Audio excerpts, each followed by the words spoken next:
Kisah dimulai dengan diperlihatkan seorang pasangan yang bernama Mio dan April sedang melakukan aksi bajak sawah untuk terakhir kalinya dalam hubungan mereka. Kemudian pagi harinya, di saat bajak sawah sudah selesai, Mio bergegas keluar dari apartemennya dan lalu pergi bekerja sebagai pelayan di sebuah hotel. Di hotel, Mio berbincang dengan rekan sepekerjanya yang bernama Orson mengenai April, yang dimana April tidak membawa hal yang baik untuk kehidupan Mio, dikarenakan April terlalu ambisius terhadap hubungan bajak sawah tanpa memikirkan masa depan. Di saat sedang nge-gym, tiba-tiba saja Mio ditelepon untuk menghadap bos hotel dan ia pun langsung bergegas menemuinya. Bos hotel kemudian memberitahukan bahwa Mio direkomendasikan untuk menjadi supervisor meja dikarenakan hasil kerja yang memuaskan. Namun ini hanyalah rekomendasi, bukan langsung jadi. Semuanya tergantung sang pemilik hotel yang bernama Bianca. Setelah mendengar penjelasan bosnya, Mio kemudian melanjutkan pekerjaannya. Namun tiba-tiba perhatiannya difokuskan kepada seorang wanita. Ternyata wanita tersebut adalah teman masa kecilnya dan sekaligus mantan pacarnya dulu yang bernama Ivy. Mereka kemudian terlibat sedikit perbincangan, atau bahasa lainnya basa-basi lah sedikit. Setelah perbincangan, Mio kembali melanjutkan pekerjaannya dan lalu berbincang dengan Orson tentang Ivy, yang bahwasanya Mio mengatakan hal-hal spesial tentang Ivy kepada Orson, yang tampaknya Mio terobsesi kepada Ivy. Mio kemudian memanggil pengamat CCTV untuk melihat kamar Ivy. Setelah mengetahui bahwa Ivy keluar dari kamarnya, Mio kemudian pergi menyelinap dan meninggalkan radio kepada temannya untuk berjaga-jaga bahwasanya Ivy akan kembali, maka temannya bisa menghubungi. Di sana Mio melihat kamar yang berantakan seolah-olah telah terjadi hubungan bajak sawah, dan lalu Mio diberitahu oleh temannya bahwa Ivy telah kembali. Mio yang panik lalu bersembunyi di kasur dan melihat bahwa Ivy ternyata bersama dengan seseorang. Itu adalah Bianca, yaitu si pemilik hotel. Seakan tak percaya, namun tetapi Mio menyaksikan langsung bahwa ternyata Ivy dan Bianca adalah pasangan pelangi. Setelah kejadian tersebut, Mio malah tampak tidak karuan, dan sampai pada keesokan harinya ia malah tampak canggung di depan Ivy atas kejadian yang ia lihat. Ivy kemudian mengajak Mio untuk makan bersama dan dilanjutkan dengan mereka menceritakan masa lalunya, yang dimana Mio yang dikenal sebagai fuckboy atau bisa dibilang pemain wanita, dan sekarang ia kepingin untuk membangun sebuah keluarga dengan serius. Begitu juga Ivy kepingin memiliki sebuah keluarga dan anak. Mio yang mendengar hal tersebut pun menjadi sedikit lebih tenang, yang dikarenakan Ivy tidak bisa memiliki anak jika ia melanjutkan hubungan pelanginya, maka ia membutuhkan seorang lelaki. Obrolan mereka pun lanjut sampai malam dalam perteleponan dan sampai membahas bahwasanya orang tua mereka sama-sama ingin memiliki cucu laki-laki. Ivy kemudian mengkode Mio dengan berkata bahwa ia ingin bereksperimen dengan Mio. Mio yang mendengar perkataan tersebut pun kemudian terdiam sejenak, namun tiba-tiba ia dikagetkan dengan kedatangan mantannya si April dengan badan yang hampir tidak berbusana. April telah mendengar percakapan Mio sedari tadi, yang bahwasanya Mio kepingin anak laki-laki, dan jadi April siap menampung benih yang akan ditanam Mio. Mio yang tidak mau lagi dengan tante-tante langsung mengusir April dari apartemennya.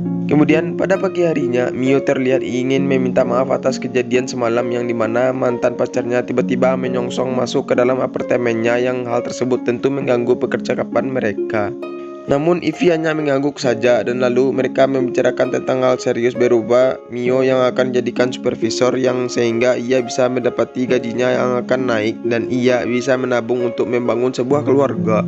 Kemudian setelah selesai aksi pencurhatan, Mio kembali bekerja, namun tiba-tiba saja ia dikagetkan dengan seorang anak yang memeganginya disusul dengan kedatangan April.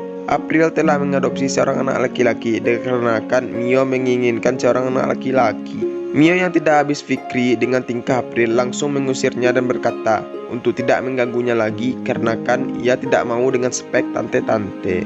Scene kemudian beralih kepada Bianca dan Ivy yang sedang rebahan. Ivy membicarakan tentang bahwasannya ia memiliki teman masa kecil yang bekerja di hotel ini, dan baru-baru ini ia direkomendasikan untuk menjadi supervisor. Jadi Ivy ingin meminta tolong kepada Bianca untuk secepatnya menjadikan Mio sebagai supervisor. Bianca yang merasa simpati, lalu singkat cerita ia langsung mewawancarai Mio yang ingin menjadi supervisor. Namun saat dipanggil, Mio malah membayangkan Bianca yang tanpa busana beberapa hari yang lalu. Sungguh mengecewakan. Setelah diwawancarai, Mio akan menjadi supervisor minggu depan. Mio dengan senang hati lalu bersalaman dengan Bianca, dan entah apa yang dipikirkannya, ia malah main screenshot jadwal kantornya Bianca. Setelah ditanya oleh Orson kenapa, Mio berkata bahwa ia ingin bersenang-senang dengan Ivy di saat Bianca memiliki urusan kantor. Lalu, keesokan harinya setelah Bianca pergi, Mio langsung menelpon Ivy untuk mengajaknya jalan-jalan di sekeliling taman. Di sana, Ivy sedikit curhat tentang kehidupannya yang rumit, yaitu tentang hubungannya dengan Bianca. Mio pun kaget walaupun dia sudah tahu sebenarnya apa yang terjadi. Ivy tidak bisa memberitahukan tentang hubungannya kepada keluarganya bahwa ia adalah seorang yang lesbian. Mio yang mengetahui bahwa orang tuanya Ivy adalah keluarga Kristen yang taat, jadi ia setidaknya punya peluang untuk mendekati Ivy. Lanjut, di hari yang kedua, di saat Bianca kembali berurusan dengan kliennya, Mio lalu mengajak Ivy untuk menonton drakor di kamarnya. Dah anjir. Begitupun seterusnya, Mio mengajak Ivy untuk berolahraga sepeda dan dilanjut dengan berenang di kolam hotel. Ivy kemudian membuka pakaiannya yang sehingga Mio dibuat bangun olehnya. Ivy meminta Mio untuk mengoleskan sunlight ke punggungnya dan di kedua gunung Krakatau. Sejak kapan dua gunung Krakatau? Dan di saat daerah yang akan dioles itu dimana adalah Pantat, pikiran Mio malah kemana-mana yang sehingga ia tidak fokus dan kemudian disapa oleh Orson. Setelah berenang, mereka pun lanjut mukbang pizza sambil bercakap-cakap, lalu Mio pun pulang. Singkat cerita, malam pun tiba, namun Mio masih belum bisa tidur dikarenakan dia terus membayangi aset Ivy. Di pagi harinya, bos hotel memerintahkan Mio untuk melayani tamu istimewa hotel hari ini dan tamunya adalah mantannya Mio. Mio yang kesal akan tingkah April lalu mendatanginya ke kamarnya dan berusaha mengusirnya, namun yang ia dapat adalah ia diulek-ulek oleh April sampai dehidrasi. Malam harinya, kita beralih kepada Bianca dan Ivy yang sedang mukbang. Bianca lalu memberikan hadiah yang sangat mahal kepada Ivy berupa kalung emas dan lalu mengatakan bahwa ia akan segera dijodohkan oleh orang tuanya. Sebagai pasangan lesbinya, Ivy terlihat kecewa dan langsung meninggalkan Bianca. Ivy lalu menghubungi Mio guna sebagai teman curhatnya. Ivy lalu menceritakan kejadian dirinya dengan Bianca barusan dan ia hanya ingin Mio mendengarkan ocehannya sampai ia mabuk dan tertidur karena banyak minum. Mio yang merasa diperuntukkan dalam hal ini lalu memasang wajah ikut sedih.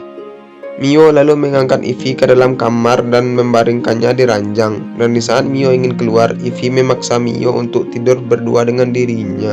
Kemudian, pada pagi harinya, Mio terbangun karena HP-nya berdering ditelepon oleh April. Di saat ia ingin mengambilnya, tiba-tiba Bianca datang dengan memakai cangcut dan katung saja. Bianca lalu memegang batang Mio sekuat tenaga sampai ia menjerit. Lalu, Mio pun terbangun dikarenakan hal barusan hanyalah mimpi. Mio lalu melihat pesan dari April. Entah apa artinya, namun yang pasti Mio langsung bergegas berangkat pergi bekerja. Setibanya di hotel, Mio lalu menanyakan kemana perginya si April.